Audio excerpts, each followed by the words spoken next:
Hello there, and welcome to episode 253 of the FlameFlash.net podcast.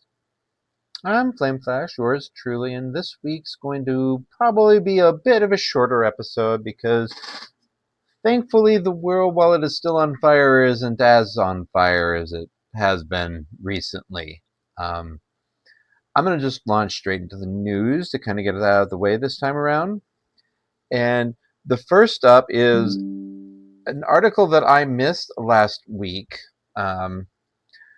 It's from early August, and conservative activists are running around trying to purge voter roll records. So they're doing that by Freedom of Information requests because the Save America Act, which is a misnomer on the title, has yet to pass and probably won't pass, thankfully.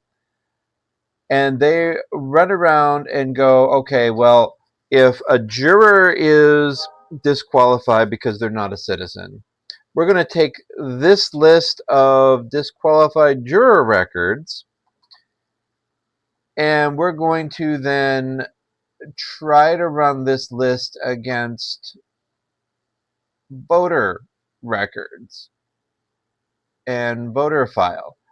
But there's not enough information between the two files to actually make a link. Now, if you understand databases, hey, I'm an IT guy, so I kind of understand databases. So you need what's called a unique identifier key between the two databases.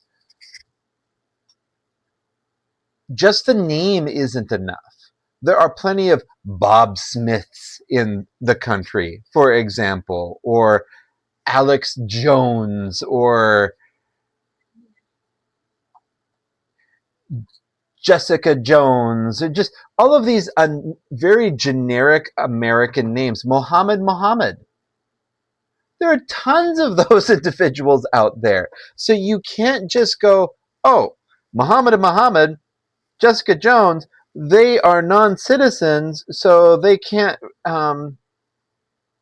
so they're disqualified jurors. But we see those same names on voter registry lists. They're common names, guys. You need birth date would be a nice key identifier for cross-referencing. You need physical address for a cross-reference identifier. And the disqualified juror list doesn't have that information. So these conservative right-wingers are trying to make a news story out of something that's not real. So if you ever happen to get into an argument with some nut job talking about how there are tons of non-citizens on the voter rolls, it's probably launching off of a tinfoil hat read of this particular article or this particular process. So just keep that in mind. Approach all of it with a big grain of salt, because yeah, it's a problem. They're a problem. So I wanted to mention that because I hadn't mentioned it last week. It got away from me. It's just one of those conspiracy theorist, tinfoil hat wearing things. Similarly, we had some right-wing agitators show up to primary voting in Minnesota. Minnesota has a voucher law. So if you go to vote and your neighbor has not registered to vote, you can take your neighbor in. So let's say made up Brian says, hey, I need you to vouch for me that I am your next door neighbor. I just moved in. I did not have enough time to vote or register to vote. Can you come with me? I'd go, sure, Brian, we can go to the voting place together. Now, that's kind of moot in my district because my district is so small that we mail in our ballots because they just don't have the money to hold in-person elections. Oh, look, another reason that mail-in ballots are sometimes necessary, folks. Anyway, so these agitators showed up to various polling places and said, I want to vote. I'm vouching for this person. Let them vote. But the voting workers, the poll workers appropriately went, all right, well, sign this affidavit so we can track you down later and double check it's a preliminary ballot. It's not the right word, but we'll go with it. To vote, will allow you to vote, but you have to sign this affidavit saying, under penalty of perjury, you know this person lives in the district in question, and that this person also lives in the district in question. So it's an affidavit for both of them, and if it's true, you're going to happily sign it because you can't get in trouble. You know you live there, you know that they're your neighbor, boom. Then your neighbor gets to vote. Well, these agitators, of course, are showing up just trying to disprove that the Minnesota law is safe and valid. And the Minnesota law did its job and they left because they weren't going to sign an affidavit when they were only trying to agitate. So, haha. Now I can finally delete that off my notes. So, next up, in further food safety news, the administration has said they are going to allow or remove tariffs on beef coming into the country. They literally said, Trump literally said this in an interview. He's not naming what countries. Is it possibly Argentina then? That, China has said, no, guys, you use too many chemicals. We've tested this beef for chemicals that are problematic, so we're not going to do it. This is Project 2025's playbook, guys. Just saying.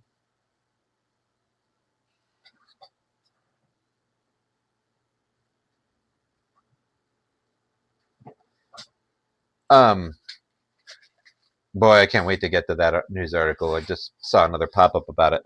But let's get to the beef, because we have beef with the beef. And it's very concerning. Very concerning.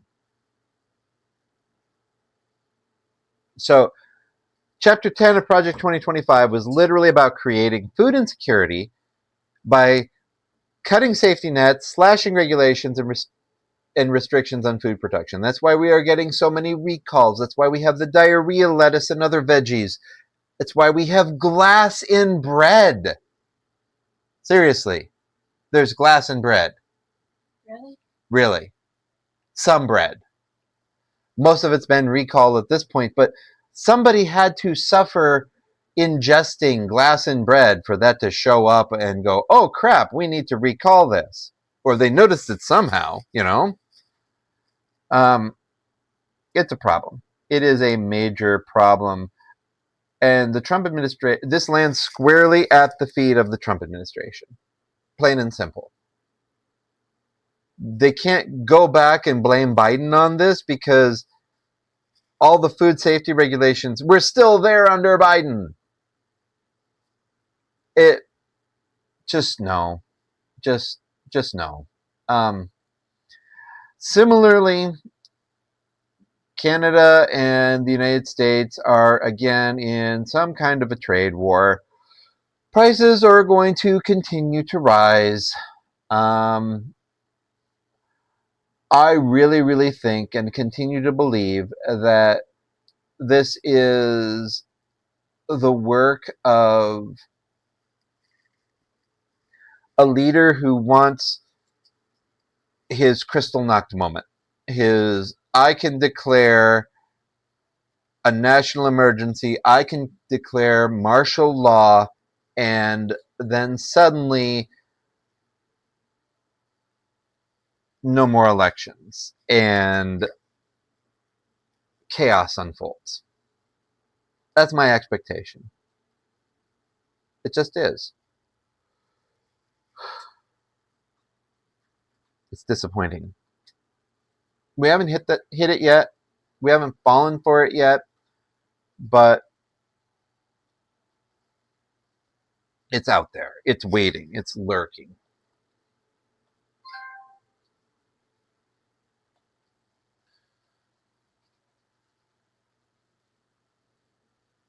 So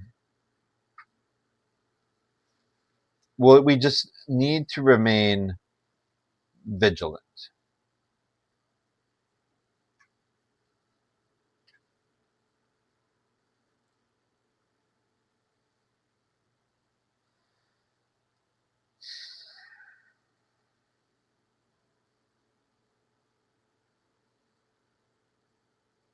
But with that being said, like I said, the last bit of news came from Minneapolis again.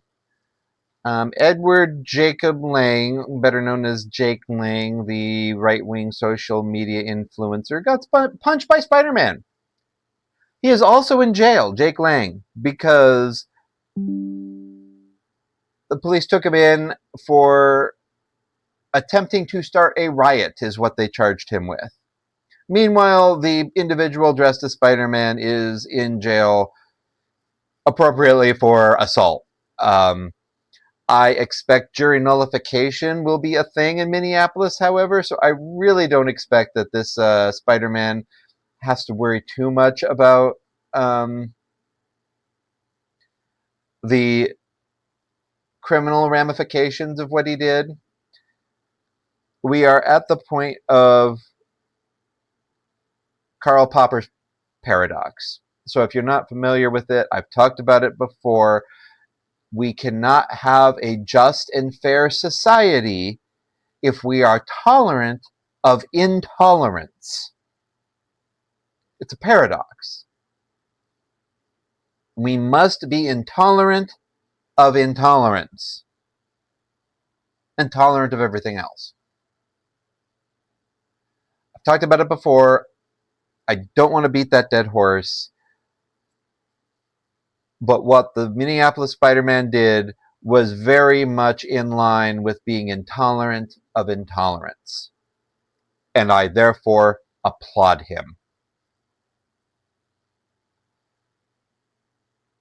All right. With that being said, gaming. Played a little World of Warcraft. We played a little Marvel Rivals. There is a PvE mode in Marvel Rivals at the moment. Very satisfying. You go up against Ultron and dive in. Then some Helldivers, some Dead by Daylight. We actually got a decent amount of gaming in this last week. Magic the Gathering, while we didn't play any heavily this week, I have been researching and augmenting some decks and trying to make some decks a little more powerful. So we'll see how things go in that regard. I actually need to go back to the basement because I realized I need to go grab Perforos and see if I can sneak him into a deck because he's just a big boy and he's indestructible. And I think he would be fun to bring into a game and cause some chaos. So I'm going to go look for that card and then start dinner. And just get out there and remind everyone my words are my own. This was episode 253 of the flameflash.net podcast. Write in podcast@flameflash.net or leave a comment in the various places that you have access to leave comments. And remember, freedom and autonomy are the rights of all sentient beings. Until next time, let's root for the Spider-Man, the Minneapolis Spider-Man, and stay safe out there.